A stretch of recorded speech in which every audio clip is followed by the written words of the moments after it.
Spoiler Piece Theater, the podcast that doesn't give a shit about spoilers. We just want to talk about the movies. My name is Evan Crean. My pronouns are he, him. I am co-chair of the Boston Online Film Critics Association, co-author of your 80s Movie Guide to Better Living, and co-host of the It's the Pictures podcast. And my name is Dave Riedel. My pronouns are he, him. I'm a movie yapper, and I'm also a member of the Boston Online Film Critics Association. Yeehaw. Yeehaw. Yowza. Yowza. Bazinga.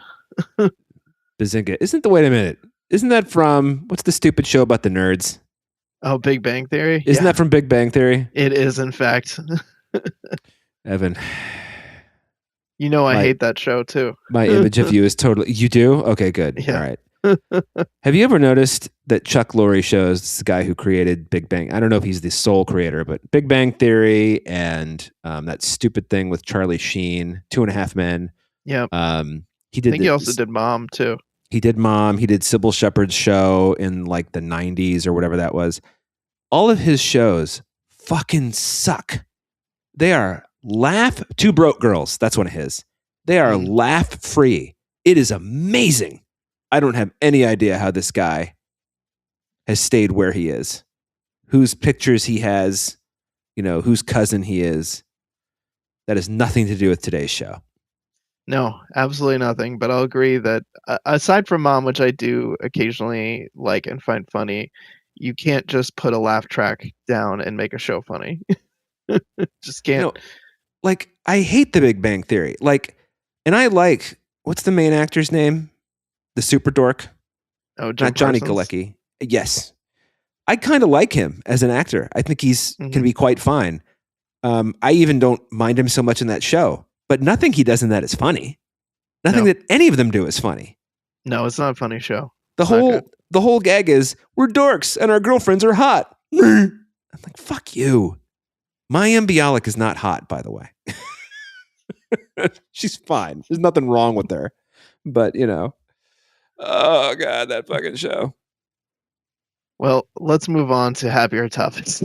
Let's say this week over on our Patreon exclusive audio, we are talking about the winner of our Boston movie poll, which was the 2010 film The Town. Written, directed, starring Ben Affleck. We had a fun conversation about that. So if you're a patron, check that out. And if you're not, consider joining. For $5 a month, you get access to weekly bonus episodes like that one. There's hundreds of back episodes in that catalog as well. We usually talk about older movies, sometimes newer ones that we, missed covering earlier in the year as well. And we have monthly polls you get to vote in. So yes, definitely check that out, patrons. If you're not a patron, please consider joining. And while I'm at it, I'll thank our sponsor, Peace patron, Heather Sachs. Heather, thank you for your support. Thank you, Heather. Really appreciate it. Moving on to this week's show, we are talking about one movie, and boy, is it a doozy. We are talking about the film Ladies First, which just recently came out on Netflix. It is directed by Thea Sharrock and written by Natalie Krinsky, Cinco Paul, and Katie Silverman. And it stars Sacha Baron Cohen and Rosamund Pike. Also Emily Mortimer, Charles Dance, Fiona Shaw, Richard E. Grant, Catherine Hunter. And I'll do our IMDb summary.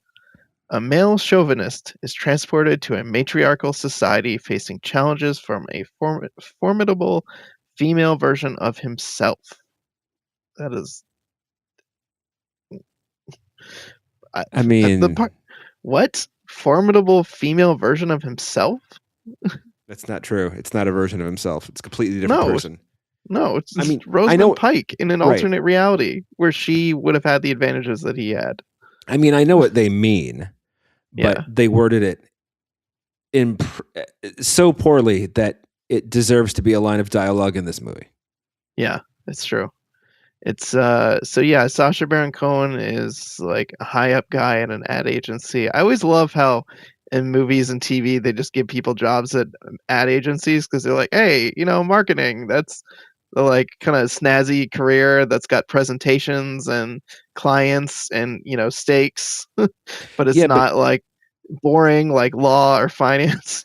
Well, it's one of those things also that if you're not actually in advertising or marketing, you don't really know how it works. You Yeah. know, it is like people think they know how marketing and advertising works, but I'm here to tell you, having worked in both forever, you don't. And it is just as boring as everything else that, you know, they don't want to make movies about because they think it's too boring, like the law. Or I mean, that's why there's everybody's a cop or a fireman or what, because like those are action jobs, right? Hmm. I mean, they're not really, but what are you gonna do? Yeah. But anyway, so he's working at this ad agency where Charles Dance is the CEO, and he's like, "Oh, I'm gonna, step down, and the position's like totally gonna go to you." And they're working for Guinness, and Guinness is like, "Guys, I gotta let your agency go. We need some fresh blood in here. We need to cater to a female, audience. It's just how it goes." And they're like, "Whoa, whoa, whoa! Wait a minute. We just promoted a woman to creative director, and she'll just like totally work on this campaign." And it's like one of those sneaky things like, oh yeah, they just gonna pick a woman who's been at the company. He's like not even really paying attention to like who it is or anything. So that's Rosamund Pike. She's been there, I think she says like 20 years or 20 something years. But they don't want her there to actually listen to her opinions or her ideas, and they're like super shitty to her in a meeting. And then she overhears Sacha Baron Cohen just saying like, "Look, we just hired her because she's or promoted her because she's a woman, and we just like need her around, but not we don't actually like care about what she has to say." So she starts like storming out, and then he's like berating her and like laying into her, chasing her out of the building, and then because he's staring at another woman walking by, thwacks his head on this pole, and then he comes to in this world where women rule everything, and the men have taken on the what we would consider, and I guess in our patriarchal society, like the female roles. Like they're the cookers and the cleaners and the nurturers, and women have all the power. And so he comes back at the ad agency, and Rosamund Pike is in charge, and Fiona Shaw is also like a high-ranking person at the company, and she's like a longtime receptionist in the first part. Mm, Catherine Hunter, who's the cleaning woman, is like owner of this entire company. yeah. And so yeah, he's like he meets Richard E. Grant, who's this like crazy pigeon guy who turns out like, oh yeah, like you ended up in this alternate world because you've got some learning to do, buddy. And you need to basically work your way up to the top, and that's how you get to go back to the regular world. I don't really understand why that is what what you need to do. Yeah, I don't I know think what in how a making you CEO in this world, how it does like a Christmas story thing and turns you into a not asshole in your world. But yeah.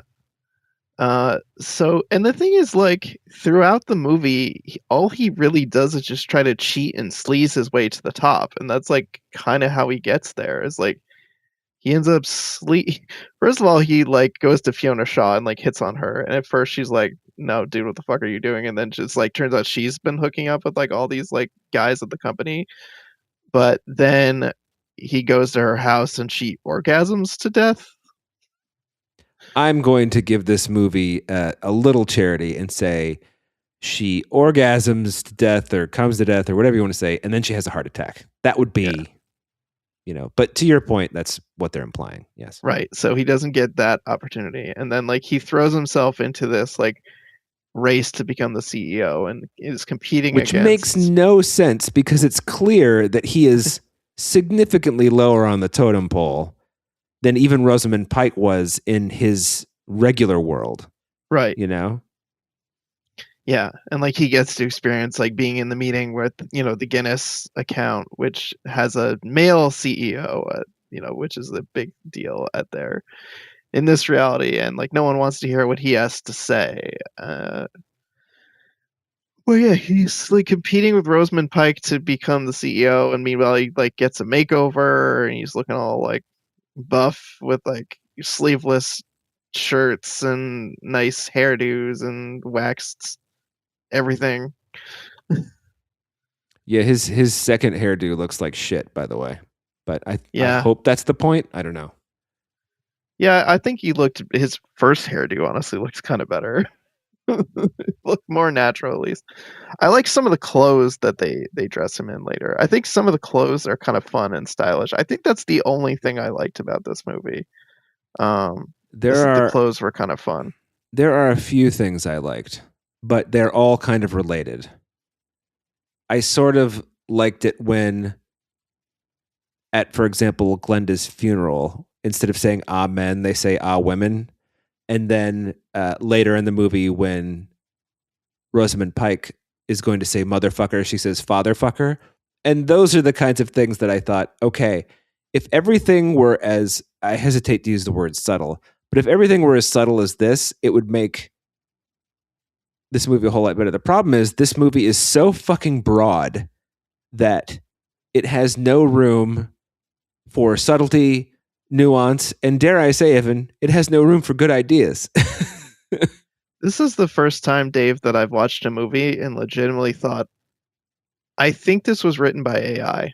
That's how bad it is to me. This is like not even a 1-star movie in my book. I just found it so horrendous. Like so broad, like you said, like this idea of like the chauvinist guy like getting his comeuppance. It feels like dated and tired in the way like of they're delivering the message. Like, oh, he has to go into a world where women run everything, and basically in the movie we're just going to do a control F on anything that would be like man speak and just That's turn a it great around. way to put it. Control F. Yeah, like Yes. hysterical. Uh, yeah. What did you say? A women, A women instead of amen. Yeah. a fatherfucker. It's like they just control F to like all their ideas. Victor's Secret. Okay, that's like it feels like the dumbest, lowest hanging fruit that is just like most of it is just not funny, and it just feels like lazy, uncreative AI slop. I don't really like understand how a movie that is this bad got made, especially because like there's some very fine actors in this movie. And the other Fiona thing I Shaw, Sacha Baron Cohen, Rosamund Pike. I mean, yeah, Richard E. Grant. Fucking isn't he Academy Award winner? Richard E. Grant, didn't he win an Academy Award? Like I don't know. Rosamund Pike was nominated for one. I know that much.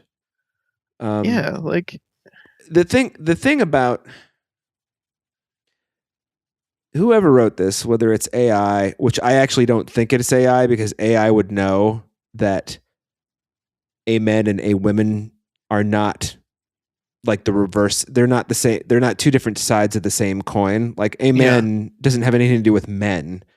right. Having grown up in a fundamentalist church, you can translate it as truly, verily, whatever. It's an affirmation of what just came before it, basically.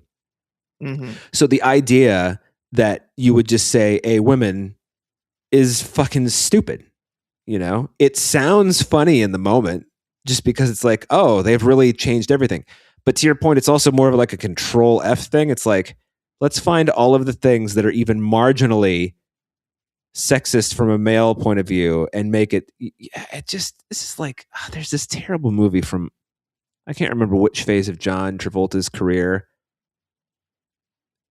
but it was right after he did either Look Who's Talking or Pulp Fiction, and he had just gotten a shot in the arm. And this movie that he'd shot a couple years earlier with Harry Belafonte called White Man's Burden, I think is what it's called, came out, and it's about a society where black people run the United States and white people are, you know, basically treated like black people. And it's this same kind of, it's a drama though, but it's the same kind of just like bad takes, like setting aside for a moment that if women really did run things, I don't think that they would be, and I'm sorry that I am making assumptions about all women. I mean, because not all women, but I don't think that the society would be nearly as cruel just automatically. Yeah, that's one of my other like things that made me just so mad about this movie. It's like if we really think that if women were in charge, they would become like chauvinist, like gazy, shitty, like that. I feel like the movie is either like just so dumb that it's not saying anything, it doesn't realize what it's implying, or it's like also sexist in its implication Well, that like yeah. women are shitty and would be just as shitty as men in charge. I'm just like, I don't think that they would act this way. I don't think just I don't know who this movie's for. I don't know what the message is. Cause like at the end, it's like he wakes back up in the regular world and he decides to be not a prick anymore. But like we didn't see him learn any lessons along the way. He like cheated and sleazed his way to the top. So Yeah. like when did he suddenly grow empathy? We didn't see any of that happening. So like what is this movie trying to teach? What is its moral? Like be a decent human being, I guess, but we didn't Yeah. see him become a decent human being until like he wakes up and is like, oh shit, I was in a terrible place before. This place is pretty good by comparison, where I have all this like power, so maybe I should like be less of a prick. And then the first thing he does is he runs into the office and he sexually harasses Fiona Shaw because he bends over and gives her a huge hug. You know, Yeah. he's like, "You've been working here 23 years and you deserve a promotion." And it's like, yeah, you're not supposed to hug her though, dude. I mean, it's stupid. I mean, maybe the message is, and this is a charitable reading, I think. Maybe the message is not so much, oh, they're exactly as shitty as men, and so therefore you as a man have to put up with this, and isn't it terrible? Perhaps the message is just, it's been like this for so long, they don't know any other way. Yes, it is a direct correlation to, you know, misogyny in the first world. I don't even know what to call it. The real world. How can you call it the real world? Because this other world obviously exists, you know? Right. But God, I'm giving this too much credit. I mean, I've just never really. You remember that movie, The Visitor? That I don't know if you ever actually saw it. It's just so. It's like a, you know, I'm Satan. I didn't know I was. I'm the Antichrist or whatever, and I'm actually also fucking my sister. Do you remember this movie? I did not see it, but I know this is one you said this movie can visit my butt. That's the one. Yes, my second most popular review on Netflix, on Letterboxd. But anyway, somebody wrote a much better one sentence review than I did, which was, "I've never seen a movie fail so confidently." And I kind of feel like that's a perfect review for this. I mean, this movie has no idea what a piece of shit it is. It's kind of amazing. You know, this movie, unless the people behind the scenes are better actors than the people on screen, they really think they made something good. Yeah, it is befuddling, the confidence with which this movie operates. Circling back very quickly to Richard E. Grant. He did not win the Academy Award. He just was nominated. But just still, like, everybody in this is like really good. And I think one of the things that did actually work for me is I think Sacha Baron Cohen and Rosamund Pike actually did have something there. Like, they did have a rapport, like, in a way that was like, when they were together, when they were sparring against each other, that was interesting to me. I just wish there was a decent movie around them. I would watch them like kind of sparring. That would be fun. Let's put them in a different vehicle where they could actually like be good. Well, I also wonder, why is this movie all in with the credits? This movie's 93 minutes long. Why is it so short? I mean, you spent all this time showing him in all of these, you know, the introduction is pretty short because you just have to establish that he's a fucker and then get him to the parallel universe, right? And then you spend the bulk of the movie time in there, but then there's like, it's like you said, he hasn't learned any empathy or anything like that. He's just back there, and then the movie just kind of ends. It's very strange. Yeah. Like, it's almost like maybe they actually knew the movie, you know, they had a 2-hour and 3-minute version, and the Netflix executives are like, this is so bad. You've got to cut 40 minutes out or 30 minutes out of this so we can just like not have people turn away because they're like, oh, it's only 90 minutes long. I can invest more time. Yeah. I really don't know. Yeah, because it's like at the end he comes back and then just like he goes to her house and like begs her to come back and says, I was like shitty, I was terrible, like what can I do? And she's like, you know, I want a raise, promotion, I want your office. He's like, he hesitates on that one, but then he's like, yeah, fine, you got it. Like And then, there's kind of like a brief montage kind of thing where it's like, oh, she, dazzles everyone with their Guinness campaign, and that's successful, and they win a bunch of awards, and they're really successful, and she's on the covers of like magazines and shit. Like happily ever after, good times. Well, and also the idea that in this day and age, anybody stays at a company for 20 years is crazy. Yes. Now her character is just old enough that maybe she would, because I feel like Rosamund Pike, I think, is a couple of years younger than I am, but like she's just at the tail end of that generation that to us it was kind of weird when millennials started changing jobs every 2 years, and it's like, what the fuck are you doing? And now it's totally normal because your employer is always trying to fuck you, and so you're trying to go somewhere where you're getting fucked less. Pardon me, I just clicked something on my chair. And so, but let's just assume she stayed at the company for 20 years. She stayed there for 20 years. She's not just going to become a creative director after 20 years. I mean, that's the kind of thing that in advertising, even I would imagine, even at the worst fucking shitty, sexist, whatever bullshit company, outside shot 5 years. I don't. Yeah, so I think she was a creative director, but she was still considered a junior creative director. Oh, and she had a kid and she took time off. I forgot that. So I think this was a promotion to being like a senior creative director. If I'm understanding the movie correctly, is that it wasn't like she was not a creative. It's just she was like a low level, like grunt kind of person, and then finally got the promotion to be like a senior person where she could be like in the room with people. But maybe I'm misremembering or misinterpreting the movie. You've now actually spent way more time thinking about it than anybody who wrote any of this did. Yes. Yeah. I mean, this is the kind of movie that's the screenplay is so bad. It's not even like this is a first draft. This is like the notes you make on the cocktail napkin bad, before you flesh it out into something else. Because this movie just seems like everything is the initial idea with no more thought put into it. Yeah.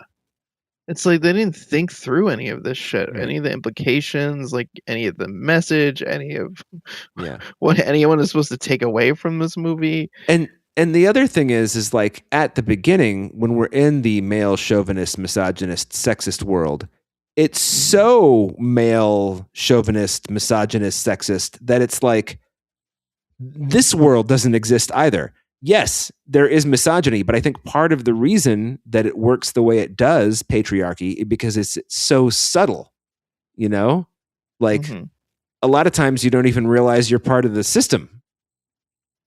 I think, and so to have it be so overt, and to not be, for Sacha Baron Cohen not to have some like line of dialogue like, listen, man, I've beat 17 lawsuits, hit me with your best shot.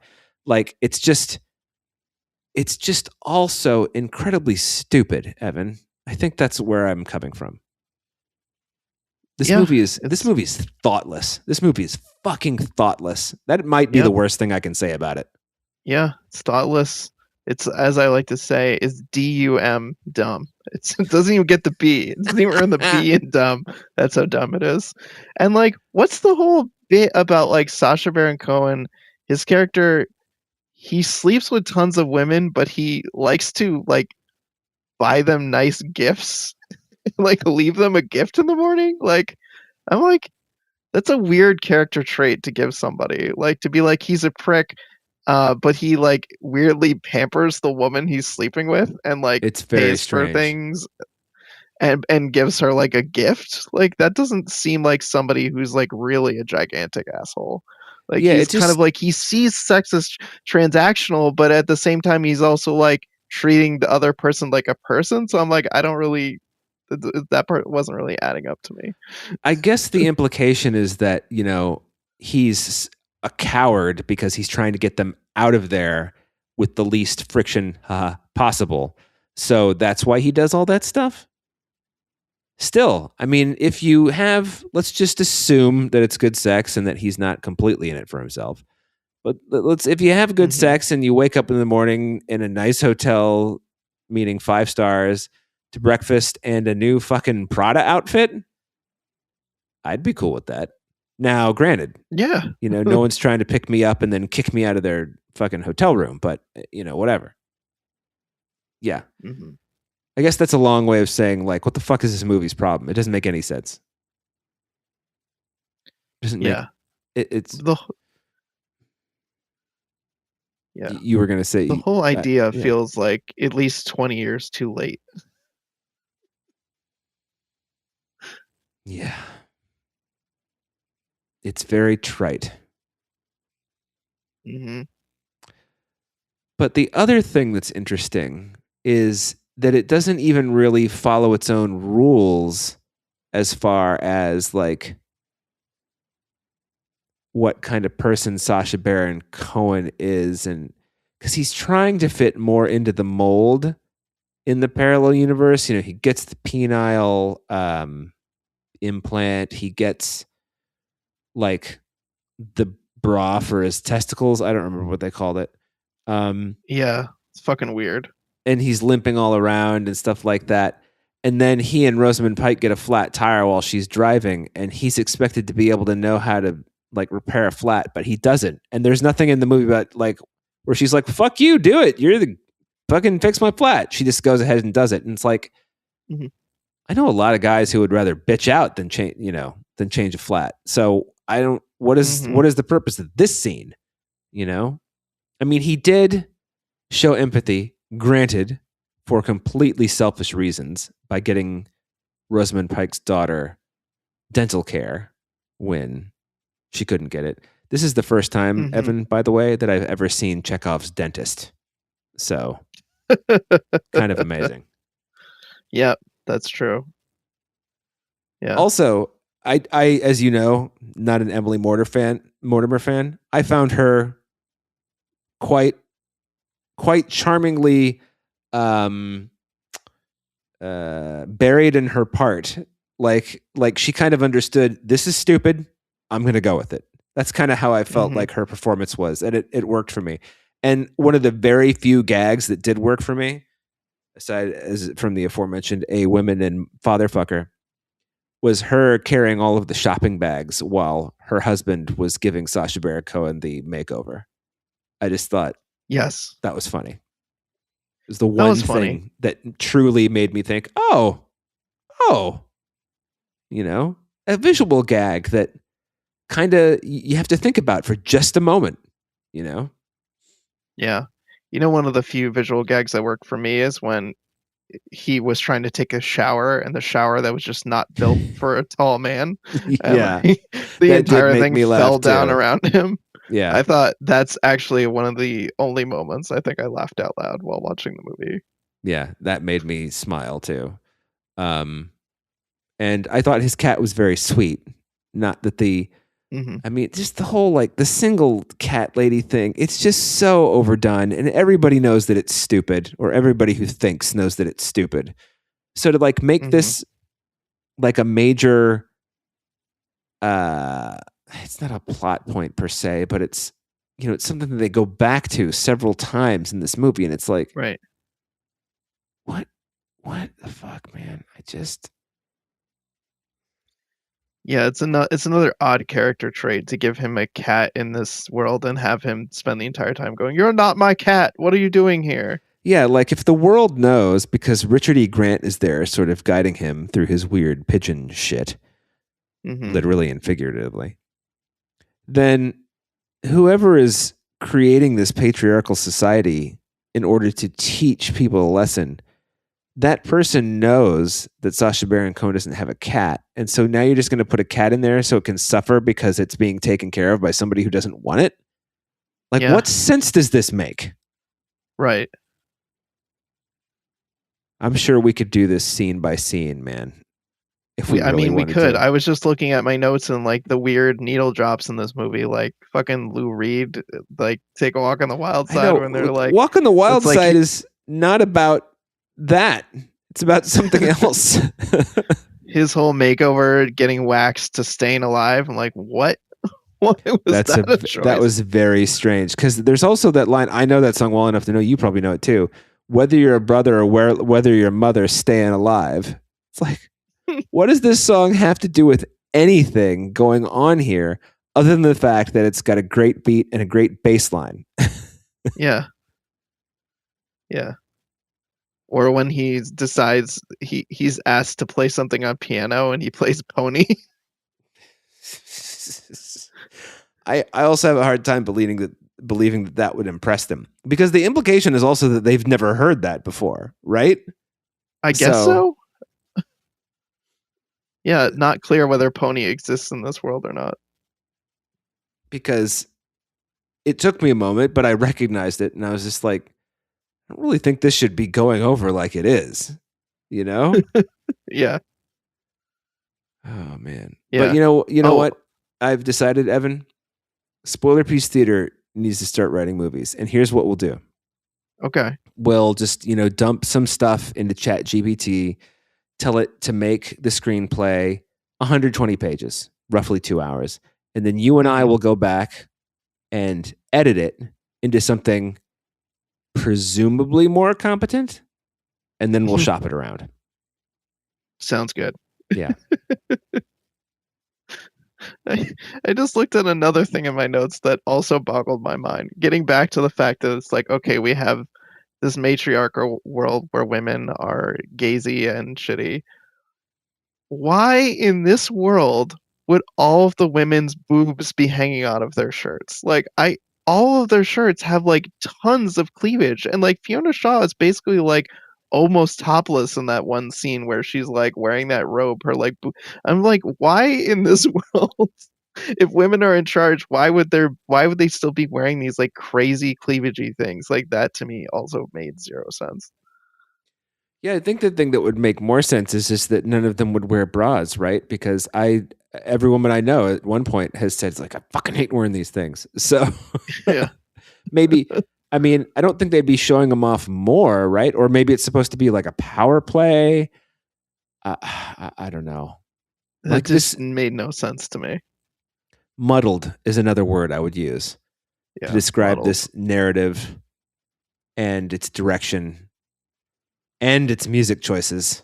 I hadn't really spent a lot of time thinking about that, but then once you mentioned it, I was like, oh yeah, the movie in this is really fucking weird. Yeah.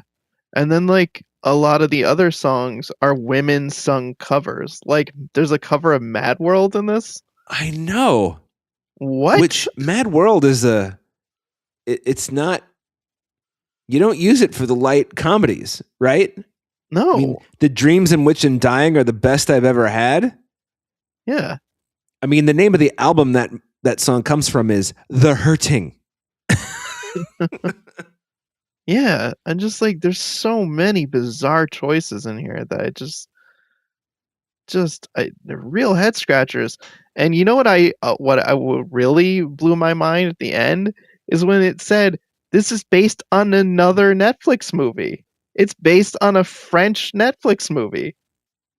Well, now I'm like, I kind of need to go watch that movie. I have to watch it. What the fuck? Yeah. Really? Yeah. I didn't watch the credits. I put them on at like 1.5 times speed, and just to make sure I wasn't going to miss like a post-credit scene. Yes, it's based on a Netflix film, Je ne suis pas un homme facile. And it has like I'm not an easy man. It has a somewhat similar-ish plot, but like the log line of that one is, a shameless chauvinist gets a taste of his own medicine when he wakes up in a world dominated by women and locks horns with a powerful female author. To me, that already sounds more interesting. Yeah, it doesn't sound completely stupid. Yeah. Oh man. Well, this is written by the guy who wrote The Lorax and Despicable Me. It's all making sense now, Evan. That's where the needle drops make sense, because Despicable Me has some great, and like the Minions movies have those like crazy needle drops. Oh my god, Evan. Oh my god, we should have done our due diligence. One of the other writers wrote The Broken Hearts Gallery. Do you remember that one? Yeah, I remember that being disappointing as well. 1 star is what I gave it. Okay, who's the third writer? Let me look up this person. I looked up those two. Katie Silberman. See, I think Katie Silverman has actually written some decent stuff from what I remember. She wrote Booksmart, yeah, which as you know, I liked a lot. But she also wrote Isn't It Romantic, which is not a good movie. Set It Up is okay. It's neither here nor there. I didn't see Don't Worry, Darling, because I was like, my girl Olivia Wilde, what is this fucking stupid movie? Yeah, I've heard it's bad. I think a lot of people had that reaction once they saw it. I had it before I saw it. So, also having seen Harry Styles try to act in another movie, I didn't want to watch him try to act. So, yeah. Fair. Okay, what's the name of the French movie again? I believe it is Je ne suis pas un homme facile.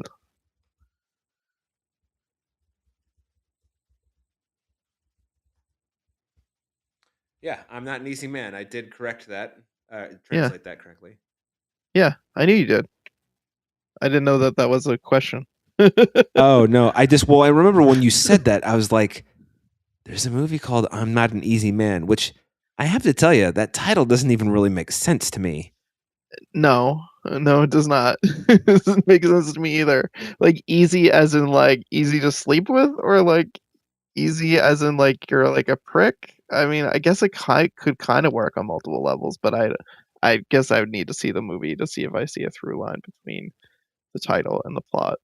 Yeah, so this movie, the French movie, on Letterboxd has 3.1 stars. Now, I know it doesn't really take as much to get a high score on Letterboxd as it does other places, but that is a significantly higher score than Latest First, which I think has like 2.2 or 2.4. It is really, people are really shitting on it, as they should.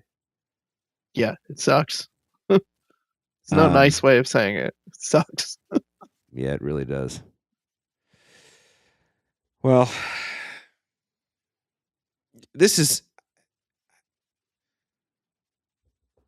I think one of the things about this, aside from the fact that all the other negative things we said about it, it's also just so disappointing. It's such a disappointment to see Sacha Baron Cohen wasted like this, to see Rosamund Pike wasted like this. I'm not going to go out there and say I know the bulk of Fiona Shaw's work or that I'm a big Fiona Shaw fan, but I know that when she shows up in a movie, she's going to be good. You know? I don't even think she's very good in this. This is kind of like, because like when you're an actor, what are you thinking about? It's like, okay, if I were a man, what shitty thing would I be thinking like that? And now I'll just do it as the woman that I am. It's like, I don't, what are my motivations in this? What would Sandy Meisner say? Evan, I mean, yeah, disappointing is a great way to describe this, because I didn't think this was going to be like amazing or anything, but I thought, Sacha Baron Cohen, Rosamund Pike, this has got to be worth a watch. Like, this has got to be worth checking out. Precisely. Like, even if it's like a stupid premise or it's not like amazingly funny, like the two of them, they're going to show up and they're going to be good. And I think they are to the best of their ability in this. It's just the writing is such dog shit. Like, how could they have anywhere to go? This is one of those things where it's like,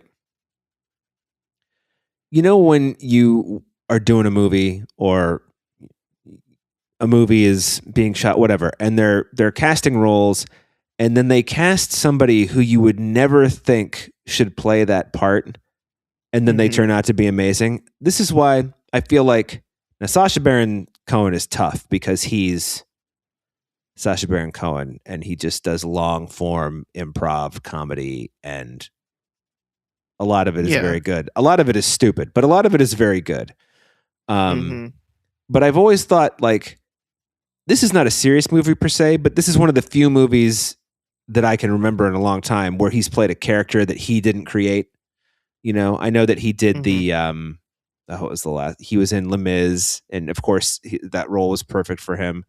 And I think the Dictator movie that he did I don't think he wrote that, or if he did, they didn't shoot it like a documentary. Anyway, the point I'm getting at is, if you want to do something different, Sacha Baron Cohen, play a hitman, play a mob boss, play a guy who's just like got a kid with like super ADHD who's trying to make him or her get through high school, without all D minuses. Do that.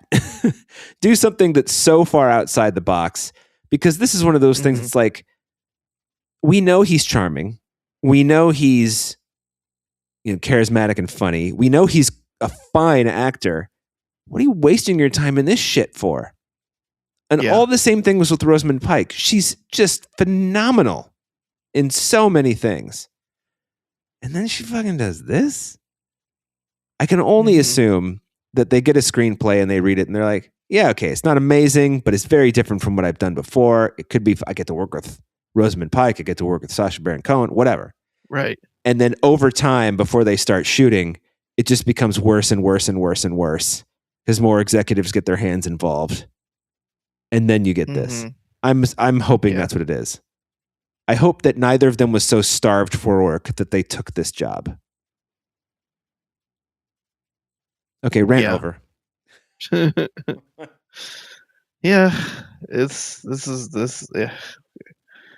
We don't want to hate movies. I feel like I always need to add that qualifier when we see something like this that's so bad that we'd have almost nothing positive to say about it. And it's not that we did have nothing positive to say about it, but few and far between. And we don't go in wanting to hate movies. We want to love everything that we see. Yeah, but the thing that's disappointing about bad movies is because me, I love a movie that's so bad it's good. I love that. This is a movie it's like Huey Lewis said, sometimes bad is bad. In this case, bad is very bad. There's just nothing fun about that. It's just, I mean, it's not like, I'm losing fingers, in some sort of torture, something or other, but it's definitely 90 minutes that I could have spent doing something very, very different and more, more in the self-care vein, or more, helping Henry like with pop flies. I mean, taking Ted to skating so he can be on hockey team and not fall down all the time. Yeah. This was a grind. It was a slog. It was agonizing to get through. I think we paused it a few times for our own sanity and also just kind of wonder aloud, what the fuck were they thinking? Yeah. This is a 93-minute movie. It took me about 5 hours to watch it. Sounds about right. More than the running time. Yeah. More than 3 times the running time. I mean, good God. Yeah. All right. I'm talked out on this dog shit. So yeah, me too. So I think it's safe to say we would not recommend watching Ladies First. In fact, not even like a mileage may vary. It's like, I don't think anyone. This is a hard pass. Yeah. And I would, never encourage you to do anything criminal. But if you happen to know about computers and you happen to know how to make the original file of something go bye-bye, there are worse things you could do with your time. Yep. Like watch Ladies First. Agreed. All right. Well, that wraps up this week's episode of Spoiler Piece Theater. Hopefully we see something better next week. I hope so.